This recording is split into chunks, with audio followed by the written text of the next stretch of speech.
BSc part first paper first inorganic chemistry. उसका हम पहला चैप्टर पढ़ रहे थे एटॉमिक स्ट्रक्चर, और इस पर अब तक हमने बहुत सारी बातों को सीखा था। जैसे हमने जाना सबसे पहले डी ब्रोगली इक्वेशन क्या है, फिर डी ब्रोगली इक्वेशन के बाद में हमने डेविसन-जर्मर एक्सपेरिमेंट सीखा। उसके बाद हमने हाइजेनबर्ग अनसर्टेनिटी प्रिंसिपल सीखा कि हाइजेनबर्ग की अनिश्चितता का सिद्धांत क्या है। उसके बाद हमने क्वांटम नंबर्स के बारे में जाना था। तो ये बहुत सारी बातें हम इस चैप्टर में सीख चुके हैं, और आज हमको जिस पर बात करनी है वो है radial and angular wave function, त्रिज्य तथा कोणीय तरंग फलन। इसके बारे में हम आज बात करेंगे। जरा पिछले एपिसोड को याद करो, पिछली क्लास को याद करो, जिसमें हमने श्रोडिंगर वेव इक्वेशन की बात की थी, श्रोडिंगर तरंग समीकरण की बात की थी। वहाँ याद हो तो जब हमने श्रोडिंगर तरंग समीकरण निकाली थी तो del square psi upon del x square plus del square psi upon del y square plus del square psi upon del z square plus 8 pi square m upon h square e minus v into psi equal to 0, ये निकाला था। तब हमने क्या कहा था? तब हमने कहा था साई यहाँ पर वेव फंक्शन है। वेव फंक्शन को क्या बताया था? हमने कहा था कि यह न्यूक्लियस के चारों ओर इलेक्ट्रॉन के पाए जाने की प्रोबेबिलिटी को बताता है। याद करो आप, हमने जब प्रॉपर्टीज ऑफ साई कहा था, साई के गुण, तो हमने कहा था कि साई क्या है, यहाँ पर न्यूक्लियस के या नाभिक के चारों ओर पाए जाने की संभावना या प्रायिकता है, जिसको ये बताता है। तो वहाँ जब श्रोडिंगर वेव इक्वेशन की बात करें तो वहाँ साई को हमने कार्टेशियन कोऑर्डिनेट से यानी कि एक्स वाई जेड से रिप्रेजेंट किया था। आप जानते हो कि एक्स वाई और जेड ये क्या है, कार्टेशियन कोऑर्डिनेट्स हैं, जिनको हम कार्तिकेय निर्देशांक भी कहते हैं। तो उस कार्टेशियन कोऑर्डिनेट्स को आज हम यहाँ इस पर चेंज करेंगे, हम पोलर स्फेरिकल कोऑर्डिनेट्स की बात करेंगे, यानी कि हम गोलीय ध्रुवीय निर्देशांक की बात करेंगे। उसको पहले समझने का प्रयास करें, उसके बाद फिर हम आगे जो रेडियल और एंगुलर वेव फंक्शन है उस पर जाएंगे।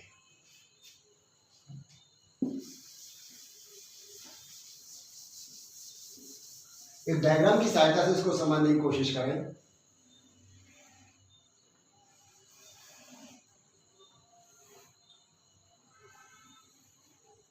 इसको मान लीजिए हम वाई कोऑर्डिनेट मान लेते हैं, इसको जेड मान लेते हैं, इसको एक्स मान लेते हैं, और मान लीजिए यहाँ कोई एक इलेक्ट्रॉन है।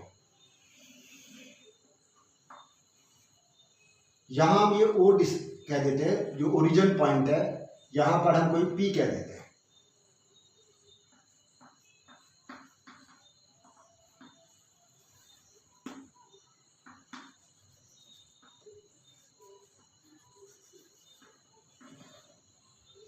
इसको आप समझने की कोशिश करें। ये जो एंगल है इसको हम थीटा कहेंगे, और इस एंगल को हम फाई कहेंगे। ये जो आर है, ये आर साइन थीटा, इसको हम लिखेंगे यहाँ पर r sine theta cos phi. ये वाई कोऑर्डिनेट लिखेंगे आर साइन थीटा, मैं यहाँ लिखता हूँ r sine theta sine phi, और ये z पर लिखेंगे हम, ये z कोऑर्डिनेट पर लिखेंगे r cos थीटा।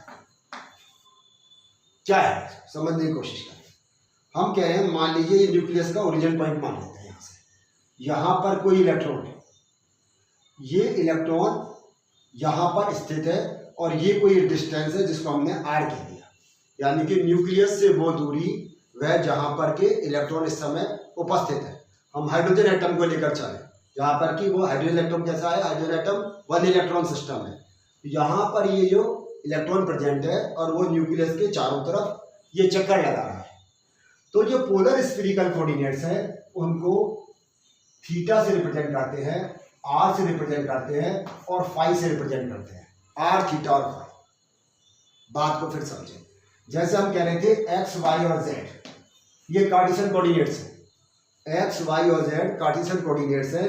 इसी तरह से आर थीटा और फाई क्या कहलाते हैं, इनको कहते हैं पोलर स्फेरिकल कोऑर्डिनेट्स,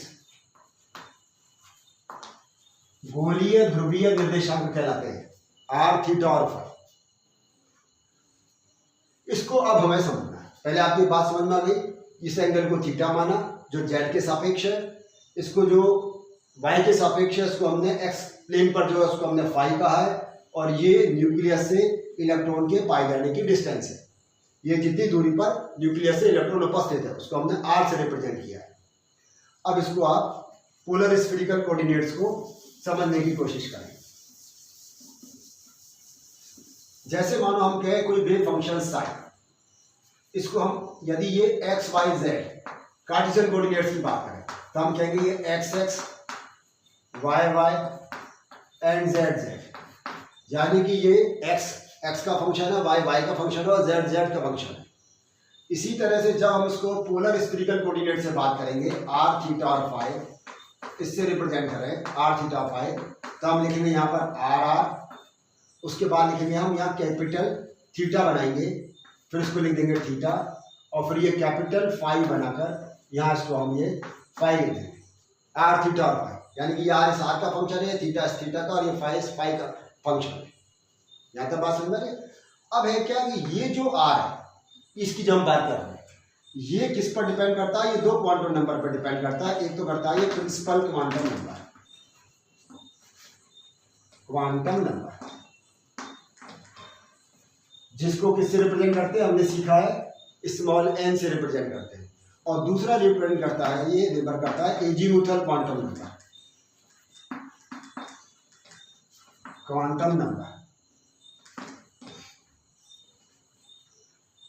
जिसको हम स्मॉल l से रिप्रेजेंट करते हैं।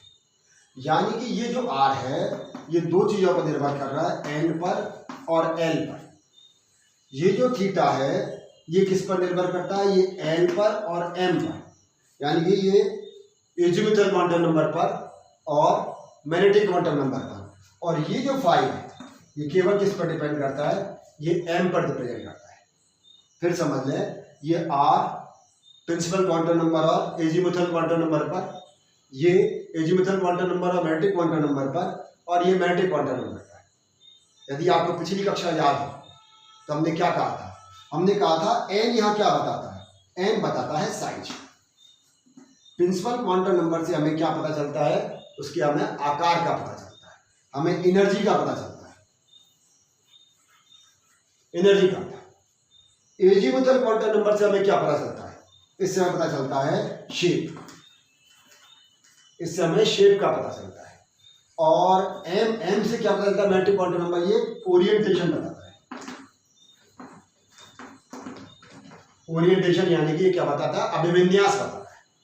न्यूक्लियस के चारों तरफ इलेक्ट्रॉन जिन ऑर्बिटल्स में मिल रहे हैं उनके ये साइज को बताएगा, या हम कहते हैं एनर्जी को बताएगा, यह शेप बताता है, या आकृति बताता है, और यह ओरिएंटेशन या अभिविन्यास बताता है। यहाँ एक बात और गौर करें, जब बोर ने कहा था और उसने कक्षा नाम दिया था, इसको शेल कहा था, या हमने उसको ऑर्बिट भी कहा था, वो 2 डायमेंशनल बात कर रहे थे, वो द्विमीय पृष्ठ की बात कर रहे थे। लेकिन जैसे ही हम वेव मैकेनिक्स पर जाते हैं वहाँ ये अब ये 3 डायमेंशन की बात करते हैं, ये त्रिविमीय बात करते हैं, और वहाँ पर ये साइज, शेप और साथ साथ ये ओरिएंटेशन की भी बात करते हैं, अभिविन्यास की भी बात करते हैं कि इलेक्ट्रॉन कहाँ उपस्थित होगा। तो इसको यहाँ शेप और ये ओरिएंटेशन, इन दोनों को मिलाकर एक किया, तो उन्होंने लिखा कि ये साई, इसको हम r थीटा और फाई से रिप्रेजेंट कर रहे हैं पोलर स्फेरिकल कोऑर्डिनेट से, ये r, ये n और l, और इनको मिलाकर इन्होंने एक कह दिया y, जिसको उन्होंने कहा l और l। अब ये जो r है ये क्या है, ये रेडियल वेव फंक्शन है। आप समझे, ये क्या है, रेडियल वेव फंक्शन, और ये क्या है, ये एंगुलर वेव फंक्शन है, एंगुलर वेव फंक्शन। तो जो हमने आज क्लास की शुरुआत की थी, हमने शुरू में लिखा था रेडियल वेव फंक्शन और एंगुलर वेव फंक्शन। अब आप समझिए ये रेडियल वेव फंक्शन है, मतलब ये दूरी रेडियस से बता रहा है कि न्यूक्लियस से उस इलेक्ट्रॉन जहां वो उपस्थित है उसके पाए जाने की दूरी कितनी है। ये रेडियल वेव फंक्शन है जो किस पर डिपेंड कर रहा है, प्रिंसिपल क्वांटम नंबर पर, एजीमुथल क्वांटम नंबर पर, ये साइज और शेप की बात कर रहा है।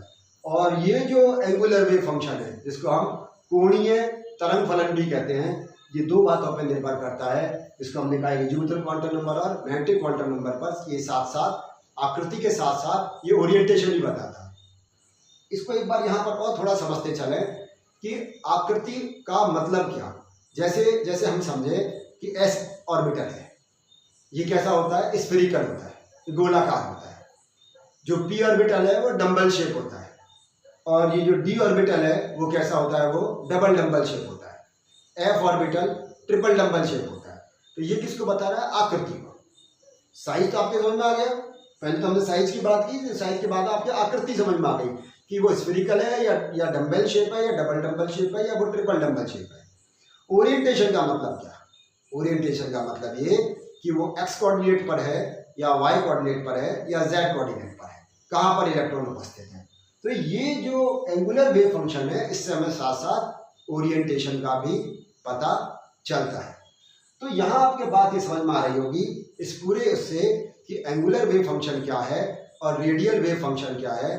अब इसके आधार पर, एंगुलर वेव फंक्शन और रेडियल वेव फंक्शन के आधार पर अब हम प्रोबेबिलिटी कर्व्स की बात करेंगे। इसको समझने की कोशिश करें।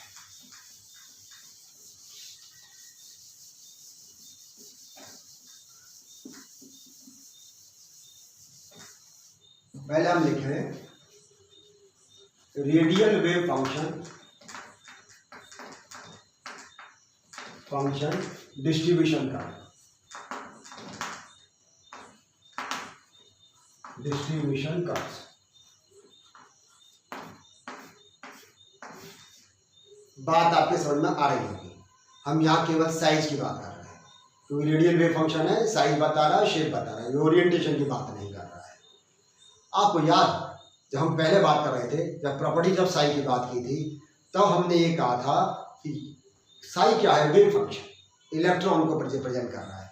लेकिन हमने ये कहा था कि ये जो श्रोडिंगर वेव इक्वेशन का जब हम सॉल्यूशन निकालते हैं तो उसमें हमें कई ऐसी वैल्यूज मिलती हैं जिसमें साई की वैल्यू नेगेटिव भी आती है। मैंने आपसे कहा था कि the probability of finding electrons around the nucleus represented by Sai, नाभिक के चारों ओर इलेक्ट्रॉन के पाए जाने की प्रायिकता को या संभावना को हम साई से रिप्रेजेंट करते हैं। लेकिन जैसा पहले हमने क्लास में सीखा था कि साई की वैल्यू कई बार नेगेटिव भी आती है, पॉजिटिव भी आती है और नेगेटिव भी आती है। तो फिर उन्होंने कहा था कि क्योंकि प्रोबेबिलिटी कभी नेगेटिव नहीं हो सकती, तो उन्होंने एक कॉम्प्लेक्स कॉन्जुगेट बनाया था और उसको साई की जगह probability of finding electron around the nucleus represented by Sai square instead of Sai, Sai की जगह साई स्क्वायर से रिप्रेजेंट कर दिया था कि यदि नेगेटिव भी वैल्यू आती है तो नेगेटिव इंटू नेगेटिव पॉजिटिव हो जाएगा। तो यहाँ अभी हम केवल जो बात करेंगे वो केवल पहले साई के रेस्पेक्ट में बात करेंगे, साई के संदर्भ में बात करेंगे, और उसके बाद हम उसके निकालेंगे कि प्रोबेबिलिटी डिस्ट्रीब्यूशन कर्व आखिर बनाएंगे कैसे। तो पहले यहाँ समझ लें कि ये जो चीज़ है ना, ये तो बता रहा है, ये एक्स एक्सिस पर तो हम डिस्टेंस बता रहा है। डिस्टेंस का मतलब क्या, कि न्यूक्लियस से कितने डिस्टेंस तक इलेक्ट्रॉन के पाए जाने की प्रोबेबिलिटी है। और ये वाई एक्सिस पर क्या, ये वेव फंक्शन है, वेव फंक्शन या तरंग है। बात समझ आती है। अब सबसे पहले हम बनाए, मान लीजिए 1s, किसके लिए बनाए, 1s। 1s के लिए आपको मालूम है प्रिंसिपल क्वांटम नंबर की वैल्यू कितनी होगी, 1 और एजीमुथल क्वांटम नंबर की वैल्यू कितनी होगी, 0। ये आप अच्छी तरह जानते हैं, प्रिंसिपल क्वांटम नंबर 1 होगा, एजीमुथल क्वांटम नंबर की वैल्यू 0 होगी। ये आपके समझ में आ गया। यहाँ पर हम ये वेव फंक्शन की बात कर रहे हैं और यहाँ पर हम किसकी बात कर रहे हैं, ये r यानी कि डिस्टेंस की बात कर रहे हैं। अब जरा हम पुरानी अवधारणा को समझें। ये न्यूक्लियस है, आप जानते हो यहाँ पर इलेक्ट्रॉन के पाए जाने की प्रोबेबिलिटी या पॉसिबिलिटी मैक्सिमम होगी, और जैसे जैसे ये न्यूक्लियस से दूर जाता जाएगा वैसे वैसे इलेक्ट्रॉन के पाए जाने की प्रोबेबिलिटी कम होती है। तो वही बात हम यहाँ कर्व कैसा मिलेगा हमें, ये हमें इस तरह से मिलेगा। ये कर्व क्यों मिल रहा है कि यहाँ तो न्यूक्लियस से पर के आसपास पाए जाने की प्रोबेबिलिटी मैक्सिमम है, और जैसे जैसे हम डिस्टेंस बढ़ती जा रही है, न्यूक्लियस से हम दूर जा रहे हैं, वैसे वैसे इलेक्ट्रॉन के पाए जाने की प्रोबेबिलिटी कम होती चली जाती है।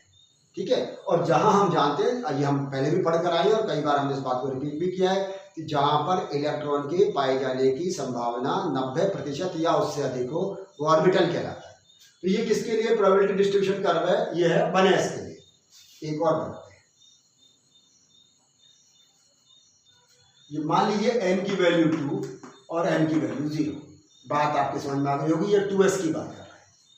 यहाँ पर वही ये वेव फंक्शन की बात हो रही है, यहाँ पर ये इंटरन्यूक्लियर डिस्टेंस की बात हो रही है।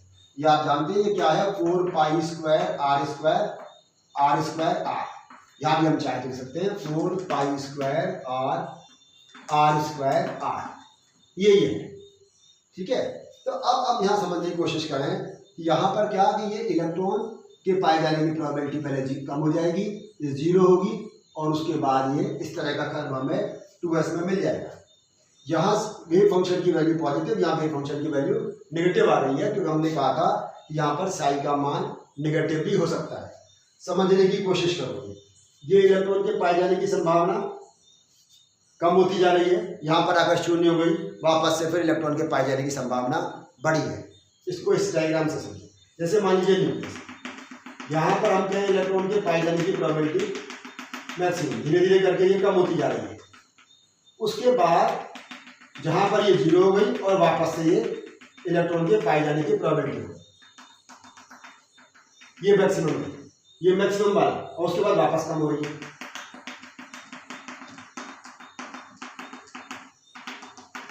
इस तरह से अब हम इसको बनाने की कोशिश करते हैं।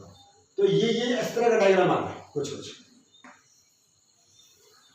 अब आप समझो, यहां पर इलेक्ट्रॉन की पाए जाने की प्रोबेबिलिटी मैक्सिमम, उसके बाद धीरे धीरे करके ये कम होती जा रही है, और यहां आने के बाद में फिर ऐसी संभावना है जहां पर इलेक्ट्रॉन की पाए जाने की प्रोबेबिलिटी बहुत कम है, ये जगह यहाँ 0, और उसके बाद वापस से आ गया। तो ये किसके लिए, ये 1s के लिए, ये किसके लिए, ये 2s के लिए। अब इससे आपको डायग्राम समझ में आ रहा होगा कि यहाँ पहले न्यूक्लियस के पास इलेक्ट्रॉन के पाए जाने आर की वैल्यू कम है, तो न्यूक्लियस के पास पाए जाने की प्रोबेबिलिटी यहाँ पर मैक्सिमम है, धीरे धीरे कम हुई, यहाँ पर 0 हुई, और उसके बाद ये वापस से इंक्रीज होती है और यहाँ पर वापस से 0 हो जाती है। समझे जरा बात को। यहाँ पर नोड की संख्या कितनी है, यहाँ जितने भी नोड्स हैं ये 0 है, यहाँ पर एक भी नोड नहीं है, लेकिन यहाँ पर ये एक नोड मिल रहा है, ये नोड है, ये क्या है, यहाँ पर ये नोड दिखाई दे रहा है। तो एस ऑर्बिटल के लिए आप याद रख लें कि नोड की संख्या क्या, नंबर ऑफ नोड्स, इसकी वैल्यू n-1 होती है, ये याद रखो। किसके लिए है ये, एस ऑर्बिटल के लिए। एस ऑर्बिटल के 1s है, नोड एक भी नहीं होगा, 2s है तो एक नोड होगा, 3s है तो 2 नोड होगा। अभी हम यहाँ 3s बनाए तो देखो 3s ऐसे बन जाएगा, ये मैं 3s का कर्व आपके सामने बना रहा हूं इस तरह से। अब ये एक नोड आ गया, एक नोड आ गया, ये 3s के लिए 2 नोड मिल गए। यहां हम लिखेंगे n की वैल्यू कितनी 3, n की वैल्यू कितनी 0, यानी कि ये 3s हो गया, और नोड्स यहाँ पर कितने हो गए, नोड्स यहाँ पर 2 हो गए। तो वो जैसे हमने कहा n-1, तो n-1 से यहाँ पर 2 नोड मिलते हैं। तो हमें यहाँ पर हमने radial wave function distribution curves देखे, उसमें हमने साई के साथ और आर में प्लॉट किया ग्राफ, एक तरफ वेव फंक्शन और एक तरफ डिस्टेंस। तो आप देख रहे हैं हमें किस प्रकार से हमें ये ग्राफ मिलेंगे। यहाँ से हम इस प्रकार के डायग्राम जो हम जानते हैं इलेक्ट्रॉन के पाए जाने की प्रोबेबिलिटी किस प्रकार मिलेगी। अब 3s के लिए यहाँ आ जाएगा, आप देखो ये पहले यहाँ पर कम होता चला गया, इसके बाद ये यहाँ पर 0 हो गया, 0 हो गया, वापस से बढ़ा, उसके बाद वापस 0 हो गया। अब ये यहाँ पर ये 3s है, आपके पास समझ में आ रही है, ये इस तरह से ये 3s है। यहाँ पर हम इसको 3s के लिए बना सकते हैं। तो यहाँ पर अगर आप जब 3s के लिए बनाएंगे तो आप देख लो यहाँ पर आपको एक नोड ये मिल रहा है और एक नोड ये मिल रहा है, ये 2 नोड आपको दिखाई दे रहे हैं। तो यहाँ पर भी हम देख रहे हैं 2 नोड है, और नोड क्या है, जहाँ पर इलेक्ट्रॉन के पाए जाने की संभावना 0 है। तो आज की क्लास में आपको 2 बातें हमने सीखी। सबसे पहले हमने सीखा पोलर स्फीरिकल कोऑर्डिनेट्स क्या होते हैं, श्रोडिंगर वेव इक्वेशन को पोलर स्फीरिकल कोऑर्डिनेट्स में कैसे रिप्रेजेंट करते हैं, उसका हमने पहले पोलर स्फीरिकल कोऑर्डिनेट्स सीखा, आर, थीटा और फाई का सीखा। उसके बाद फिर हमने कहा कि 2 प्रकार के इसमें वेव फंक्शन को हमने माना, एक रेडियल वेव फंक्शन और एक एंगुलर वेव फंक्शन। और उसके बाद हमने radial wave function distribution curve को सीखा। अब एग्जाम में आपके पास आए कि 1s के लिए या 2s ऑर्बिटल के लिए या 3s ऑर्बिटल या किसी के भी बनाने को आए, तो आप इसमें आसानी से इस तरह के डिस्ट्रीब्यूशन कर्व्स को बना सकते हैं। ध्यान रखें ये वेव फंक्शन के लिए है, और यहाँ पर ये न्यूक्लियस से इलेक्ट्रॉन तक की डिस्टेंस को r को रिप्रेजेंट कर रहा है, जो हमने शुरू में डायग्राम में आपको समझाया था।